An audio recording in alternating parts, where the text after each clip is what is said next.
মুখ্যমন্ত্রী অনুষ্ঠানে গড় হাজির মন্ত্রী। বীরভূম বন বিভাগের অনুষ্ঠানে গড় হাজির চন্দ্রনাথ সিনহা। মুখ্যমন্ত্রীর অনুষ্ঠানে আসা উচিত ছিল, মন্তব্য কাজল শেখের। কাজলকে এড়িয়ে চলার কৌশল, কটাক্ষ বিজেপির। মুখ্যমন্ত্রীর অনুষ্ঠানে গড় হাজির খোদ মন্ত্রী চন্দ্রনাথ সিনহা। মুখ্যমন্ত্রীর অনুষ্ঠানে আসা উচিত ছিল, মন্তব্য কাজল শেখের। বীরভূমে সেখানে বন বিভাগের অনুষ্ঠান ছিল, আর সেই অনুষ্ঠানে গড় হাজির মন্ত্রী চন্দ্রনাথ সিনহা। মনা বীরবংশী রয়েছেন আমার সঙ্গে। মনা, ঠিক কি কারণে এই অনুষ্ঠান এড়িয়ে গেলেন মন্ত্রী চন্দ্রনাথ সিনহা? দেখো ঋষিকেশ, কি কারণে মন্ত্রী চন্দ্রনাথ সিংহ তিনি সরকারি অনুষ্ঠানের উদ্বোধক হিসেবে যেখানে তার পার্টির নাম, তিনি কি কারণে এড়িয়ে গেলেন, এটা এখন সবচেয়ে বড় প্রশ্ন বীরভূমের রাঙামাটির জেলায়। তার কারণ দেখো, তুমি জানো ঋষিকেশ যে পশ্চিমবঙ্গ সরকারের পক্ষ থেকে মুখ্যমন্ত্রী মমতা বন্দ্যোপাধ্যায়ের নির্দেশ অনুযায়ী প্রত্যেক বছর আমরা দেখেছি যে প্রতিটি জেলাতেই বন মহোৎসব কিন্তু আয়োজন করা হয়। বীরভূম জেলাও তার ব্যতিক্রম নয়। এবারেও আমরা দেখলাম যে বন মহোৎসবের আয়োজন করা হয়েছে বীরভূম বন বিভাগের পক্ষ থেকে। আমরা দেখি প্রত্যেক বছরে বিভিন্ন মহকুমায় বিভিন্ন অঞ্চলে হয়।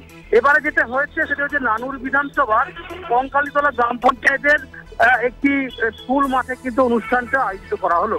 কিন্তু তাৎপর্যপূর্ণ হবে, তুমি দেখো এই কার্ডে যখন নাম রয়েছে উদ্বোধক হিসেবে বোলপুরের তৃণমূল বিধায়ক তথা রাজ্যের পূর্ণ মন্ত্রী মমতার যে মন্ত্রিসভা, সে মন্ত্রিসভার সদস্য চন্দ্রনাথ সিংহ, সেখানে নাম রয়েছে প্রধান অতিথি হিসেবে ডেপুটি স্পিকার রামপুরহাটের তৃণমূল বিধায়ক আশিস বন্দ্যোপাধ্যায়। তারা কিন্তু গড় হাজির।